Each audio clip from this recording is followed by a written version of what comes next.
Jon Snow is Azor Ahai. Dany is Azor Ahai. What is Azor Ahai?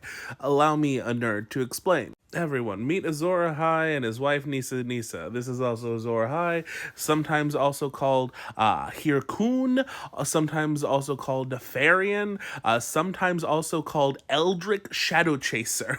That last one is my favorite. But for anyone who doesn't know, Azor Ahai is the name of a legendary individual from the far, far east of Essos. And according to legend, this is the individual who helped to end the Long Night. The Long Night, as we know it in Westeros, is the first time that the others, or the White Walkers, basically swept out of the north and started, nom-nomming everybody.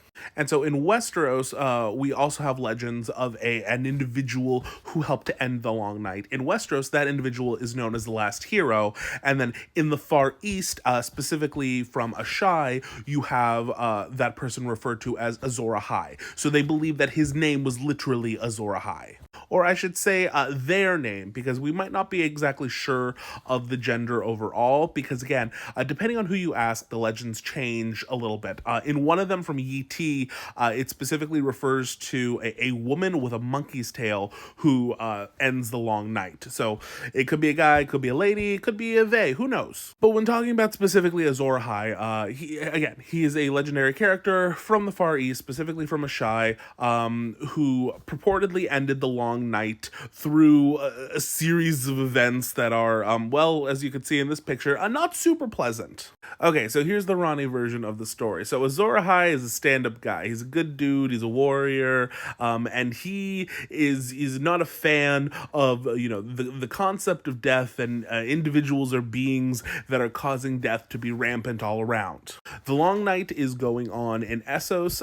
In the Essosi version of why the Long Night happens, it's because there is a great blood betrayal where the Bloodstone Emperor usurps his sister, the Amethyst Empress, and it is this betrayal that causes the gods, in this case the Maid of Light, to turn her back on the world, which drops the world into darkness, and then the Lion of the Night gets to run rampant around, causing death and destruction everywhere. We can assume, the others are either minions of the Lion of the Night, or something like that. It's whatever. Details. I told you, this is the Ronnie version. And so Azor Ahai is like, oh no, it's night and it's long. This sucks. I should do something. Because I am a warrior and I'm pretty talented at it. So let's put my skills to, good use. And so he spends 30 days forging a sword, because he's like, okay, warrior got to have a sword, and we need the best sword that ever was.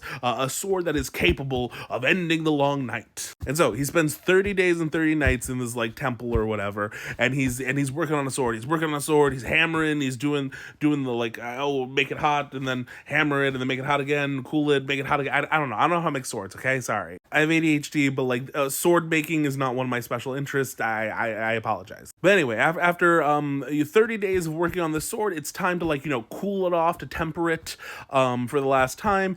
And so you normally do that in water. So he tries it in water, and oh no, the sword shatters. Luckily for the world, though, he does not have ADHD, and so he doesn't give up in frustration and move on to another special interest or fixation. What's that like?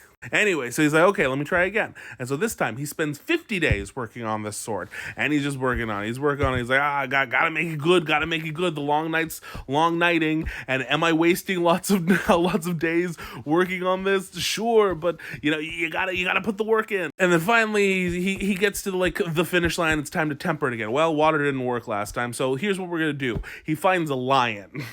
Yes, because when water doesn't work, go, what's a big animal that's gonna love me plunging a sword into it? A lion. And so he tries it. He plunges the hot sword into the lion to temper it, and oh no, the sword breaks again. And Azor Ahai is like, god damn it, it didn't work. Oh no, what am I gonna do? Do I pivot? Do I pivot to another hyperfixation? The Gilded Age is really, really fun. I hear people like it, but no, he doesn't, because the Long Night is long nighting. So he's like, okay, I'm gonna try again. And so this time, 100 days, 100 days. Yes, there are people dying outside, and everyone's like, hey, can you just pick up a regular sword and maybe fight some of this shit? Do we have to spend 100 days of like us dying while you're working on that? He's like, no, this is my fixation. Leave me alone. Maybe he does have ADHD. I don't know. Anyway, so he's working on 100 days, 100 nights, and then he gets to the end of it. He's okay, water didn't work. Okay, and the line didn't work. Yeesh. I think I need to give up something like that I really care about, and because that's what's going to like imbue this sword with its power so that it becomes the super coolest specialist sword that ever did exist, and then I can use it to end the long night. And so it's at that point that he calls for his wife Nisa, and he basically goes to her. He's like, I know what I have to do. This sucks. Please know that I love you so much. Will you please like bare your chest so that I can, do what I gotta do. And Nisa seems to get what is going on and accepts that like this is how we save the world. This is how I do my part. And she willingly shows her breast and says, like, you can do it. And so Azor Ahai, he plunges the sword into her, and boom, guess what? It works, because water didn't work and lines don't work, but the beating heart of your loving wife, that's gonna work. And so her sacrifice then like flows into the sword as with her spirit and her like goodness and all this shit, and turns it into the super powered sword that can do all the cool shit. And then Azor Ahai is like, well, I'm sad because I have no wife now, but I got the cool sword, so let's go fuck some shit up. And he does. He goes and he fucks some shit up. He goes, he slices and dices some others, and is like, hey, cool, I did my job. And he ends the long night. How nice, how cool. Doesn't have a wife anymore, so that kind of sucks, but yay, humanity gets to live. Good for y'all. I'm gonna go be sad now.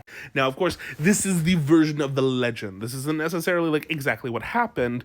I think most people who have a bit of sense to them don't actually think that the Azor Ahai legend is about like a magical super cool sword or whatever. That's just weird. I don't know. I personally, with a lot of influence from other people who are cool on the internet, think that it is very evident that this is a big metaphor for the creation of dragons through fire and blood magic. A fiery weapon that needs to be forged through a blood sacrifice sounds like birthing some dragons to me. Which is why it's Danny, but we can talk about that later. Anyway, so the other thing that you need to know about Azor Ahai is that the practitioners of the Lord of Light religion, R'hllor, they believe that Azor Ahai is going to be reborn again. And this is why Melisandre is specifically like going around being like, Stannis, I found him. He's going to be Azor Ahai, right? Like, sure, like I'm kind of forcing it to look like he's Azor Ahai, and I would hope that the real like Azor Ahai reborn would just kind of like fulfill shit on his own without me having help. But I'm not going to question this because I'm Melisandre and I'm very sure of myself. Melisandre, don't do things. Just sit because you're always wrong. I'm sorry. But anyway, so this is why everyone is always looking around and like, ooh, who's Azor Ahai? Who's Azor Ahai? And then the Azor Ahai prophecy gets kind of mixed up with the Prince Who Was Promised prophecy. They might be the same thing. It's unclear. Melisandre like always uses both. She'll like sometimes say like Stannis is the Prince Who Was Promised, then sometimes she'll say that he's Azor Ahai. It's seemingly the same thing, but like the Prince Who Was Promised seems to be like, I don't know. Most of the time, like the Targaryens are the ones who are obsessed with that specific wording. So confusion. But whatever. That's Azor Ahai. That's who he is. That's what the legend is. Hey, see, flaming sword. Poor Nisa, willing sacrifice. That's important. And anyway, y'all have a great night. Please let me know in the comments what you want me to talk about next. Make sure you press buttons. It helps. And I'm so fucking poor right now. Anyway, y'all have a great night. Okay, goodbye.